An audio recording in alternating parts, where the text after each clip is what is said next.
fresh. Freehold, you can get freehold out of customary or you can convert it easy but freehold. Let's assume it is out of customary. Of course, you will note that there has to be a controlling authority. That interest is given as a result of a grant by a board.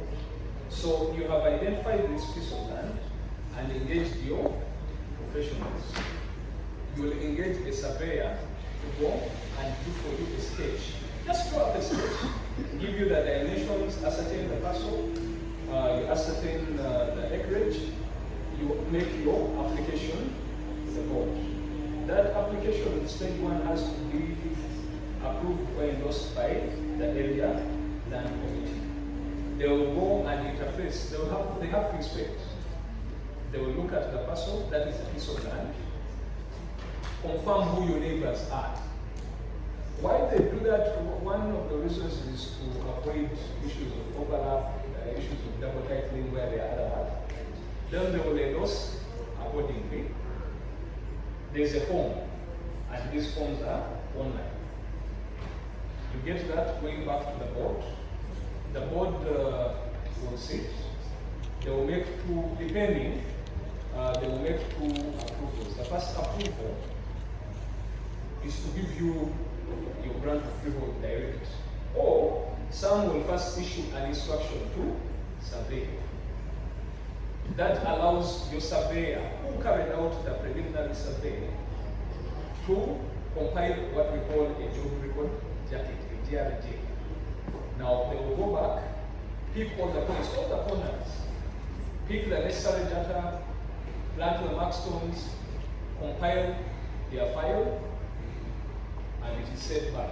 Once that is done, on the board, remember, we have a land officer who's an official member. Some even have district staff surveyors to guide on that mechanism. Once they are sure that you have complied with that part, the board will now give you the final approval, which is the grant of freehold. But they give you an offer. It comes as an offer. The board does not give you a title. They will give you an offer indicating that you pay this premium, you pay the necessary fees. Once you have paid them, you go back. They will give you two letters.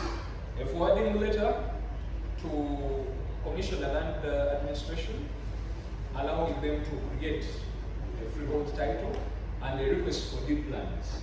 Now, what the surveyor does, the delivery by the end is a deed plan. That is the small white paper you see the title, or the small blue paper. Remember, I'm summarizing, I'm not going through every dot. The whole process is online. Now, once you have done that, all the fees are paid, you have the two requests, now you go to the titling part. You go to, then we'll go to the Commissioner Land Administration. Now it is no longer necessary because of the decentralization. Under the zonal offices, you have a land officer there. Like I told you, you have the surveyor and the registrar. These will verify. My brother talked about the checks and balances. This is part of the checks and balances. They will verify that the process is in order. Once it is done, they will approve and send you to land registration. Now you move with a copy of your documents. You have been given a freehold offer, you paid the premium, your surveyor has his job record document, it is entered into the system. There are two stages of entry. They will intake the file, it goes to the survey part. The survey part double checks what the surveyor has done. They will do, first the senior staff surveyor has to verify, send it to the senior cartographer, who will do the plotting. Once the plotting has been done, senior staff surveyor will approve again. Then, of course, we also have the physical planner playing a role to ensure that whatever you're doing does not contravene the physical planning layouts of the area. You're not in a wetland, you're not in a lake, you're not in a swamp. Don't ask me how people end up with titles in next 8 mistakes and balances. My brother will speak to that. So once that is done, the senior cartographer will sign off the deed plan. The senior staff surveyor will also sign it off. Then the file is pushed back to be intaken now for the final part, which is the titling.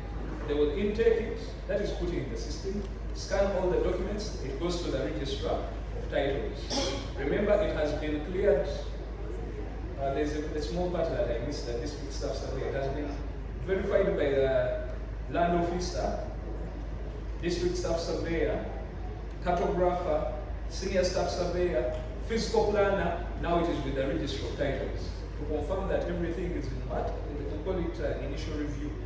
Confirm that everything is in order. If it is, they will print out your title, it is signed off and sealed. Then they will scan it out and dispatch it to you. Now that is with freehold out of customary. Like I told you, you can have a lease, but still the board has to sit and approve the conversion. There has to be a minute. Even for the other stage, please note there has to be a minute. Now ask yourself, how are you supposed to know all these things? This is why you need to engage what? Professionals. There has to be a minute. That minute is sent to the land office, stamped or certified. If it is not there, there's a problem. So for those of you who are investigating fraud, look out for those minutes. Did they actually see it? Did they go to the ground? Let me quickly touch the transfer process. If you're transferring land, you have engaged a professional, please ensure, I give you the list. Ensure the document is duly witnessed. I advise that it is witnessed by advocates, but of course there are other lines of people who can witness. I will not talk about them.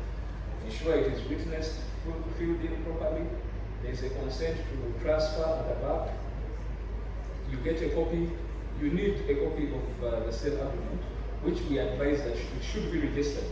The sale agreement you execute should be registered with Uganda Registration Services Bureau for authentication purposes and for the evidential value. And you pay a nominal fee to Uganda Revenue Authority for that agreement, about 15,000 shillings. Now, once you have your documents in order, there should be passport size photo for the person transferring and the transferee. National ID. Please demand that they hand you a national ID. A NIN, I think, has 13 characters.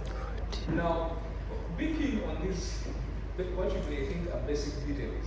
When they are forging, they cannot get it all right. So if you count on the NIN, 1, 2, 3, and it stops at 10, that is a red flag. So you have, let's assume all the paperwork is in order. One, you will have it valued by the government valuer. Even the zonal offices have government valuer. You will have it valued. They will tell you this land is in Kampala, this place, the value is 500 million. You proceed to URA, get an assessment, pay 1.5% of the same, pay registration fees, ensure your documents are in order, then you lodge them. At lodgement, they are intaken into the system, tap, type in, then they scan the documents, push to the register of titles who will do the initial review. Now, what things do they look out for on initial review? Deo is claiming to be the transferor. Is Deo the owner? Are there any encumbrances? Encumbrances include mortgages, caveats. If there are no encumbrances, if there are no issues of overlap, double titling, double plotting, the registrar will clear it. Push it to typing.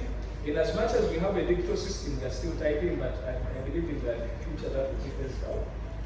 The typist will type, it is pushed back to the registrar. For final review, checks and balances, to ensure that everything is in order.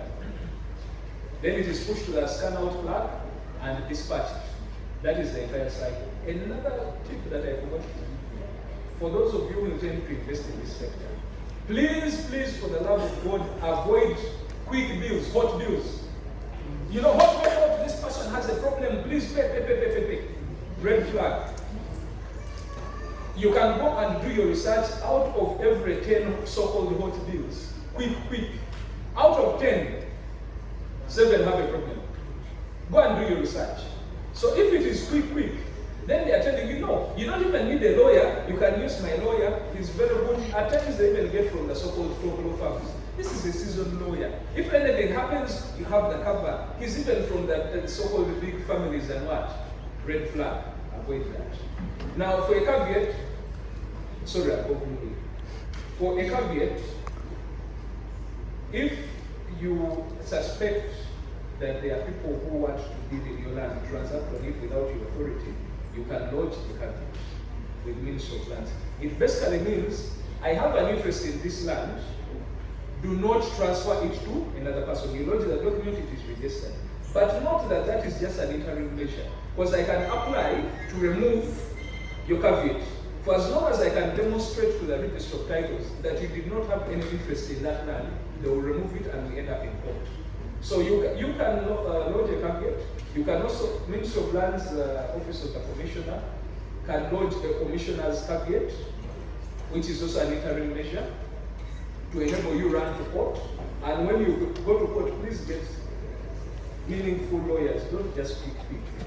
Get people who understand what they are supposed to do.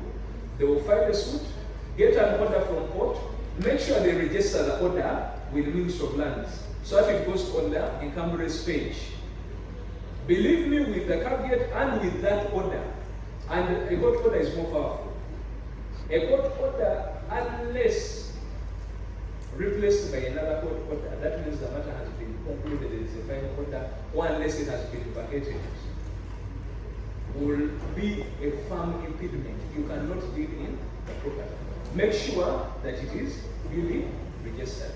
Then you can pick up and say that my land is protected. Another thing that you need to do, at least periodically, the Baganda say where you doesn't go to. At least once in a year, do searches on your land. Don't sit and be comfortable. Oh, I own. Do a search on your land. And if you feel a bit of discomfort, lodge a caveat. Lastly, a land title is a very important document. It is proof that you own your property. But please stop laminating those titles. When you laminate, you think, oh, I'm protecting my land title, but you'll not be able to transact again because they make entries, subsequent what? Entries, which will now mean you'll need to apply for a special certificate of title. Please stop laminating the land titles. Key features to always look out for on a land title: the seal. Ministry of Lands has a seal, which is a sign of authentication. And the new titles now have barcodes. You can actually scan and get your information. My brother Henry is no longer breathing because I've taken long.